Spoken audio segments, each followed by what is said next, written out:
We're going deep now, peeling back layers of performance, repression, psychological erosion, and survival instincts.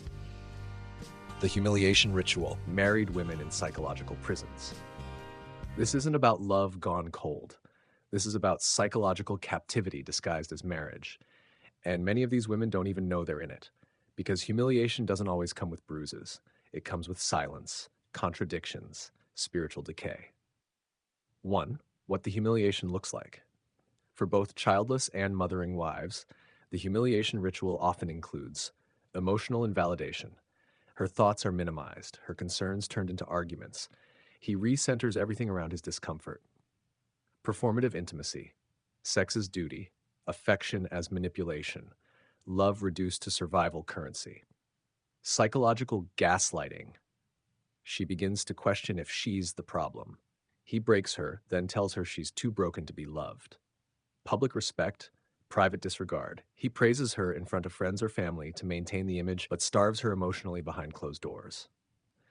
Weaponized instability, finances, moods, decisions, everything is kept just unstable enough to keep her tethered, grateful, off balance. This is psychological warfare. It's not just marriage issues, it's soul erosion, day by day. 2. Women married with children, the invisible martyrs. These women are often the most invisible in society. They carry the load of motherhood and the emotional wreckage of their husband. What they experience: motherhood as emotional blackmail. You're being dramatic, don't ruin the family, think about the kids. She becomes emotionally imprisoned by her own love for her children. Chronic overwhelm. She is the default parent, the household manager, the emotional sponge, and often the breadwinner or silent supporter. Breakdowns in silence. They don't cry in front of their children, but they cry in closets, cars, bathrooms. Micro breakdowns throughout the day. Nothing big enough to alert anyone, but constant enough to ruin her inside.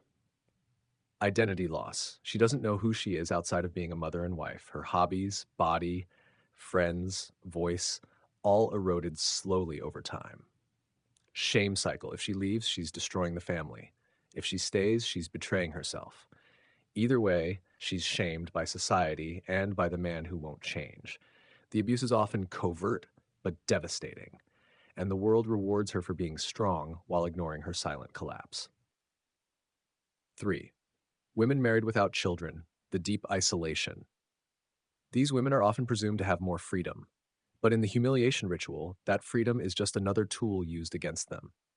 What they experience? Emotional starvation. No kids to distract or justify the marriage, so the neglect feels louder, sharper.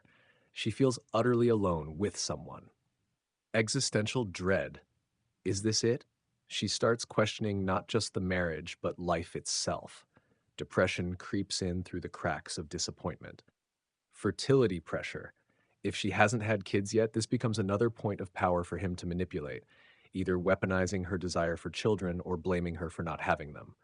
Silent competition. Sometimes she's subtly compared to women who have children or who know how to keep a man happy. The undermining is quiet but frequent. Hyperfunctioning as coping. These women often become extremely career-driven, hypersocial, or overbooked, not because they're fulfilled, but because they're trying to escape the emotional void at home. They're not less affected than mothers. In some ways, they carry a heavier emotional burden because the illusion of family unity doesn't cover the pain. 4. Coping mechanisms: adaptive versus destructive. Destructive coping: suppression of emotion to keep the peace. Disordered eating, drinking, scrolling. Subtle self-harm, overworking, sleep deprivation, neglecting health. Fantasizing about escape more than actually planning it. Adaptive coping: secret journaling as a way to stay sane, anonymous support groups, micro resistances, withdrawing affection, pulling energy back. Soft exits, emotionally detaching, preparing slowly for departure. Most of these women are not plotting revenge or chaos, they're plotting survival. 5. The psychological breakdown. Ego death. These women are in a state of prolonged ego death, what Jung would call the dissolution of self. But instead of leading to transformation, many get stuck in the disorientation phase. They lose themselves and stay lost. Hypervigilance. The nervous system is always on. She's alert to moods, changes in tone, slammed doors. This leads to chronic fatigue, irritability, and in some cases, PTSD symptoms. Repressed rage.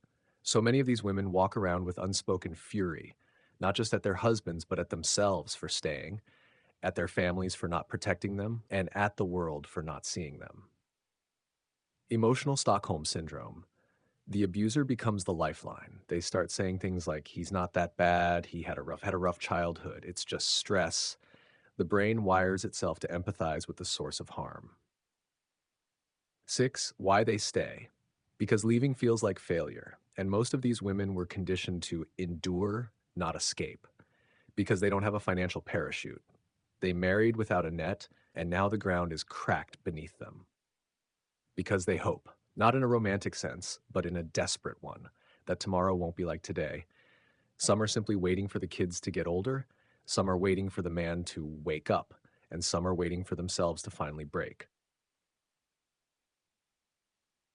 The humiliation ritual within marriage is not just a relationship issue, it's a psychological war zone. These women are not just unhappy wives. They are spiritually limping, many of them half dead emotionally, surviving on scraps of hope, hiding their trauma behind family photos and PTO meetings, and they are everywhere.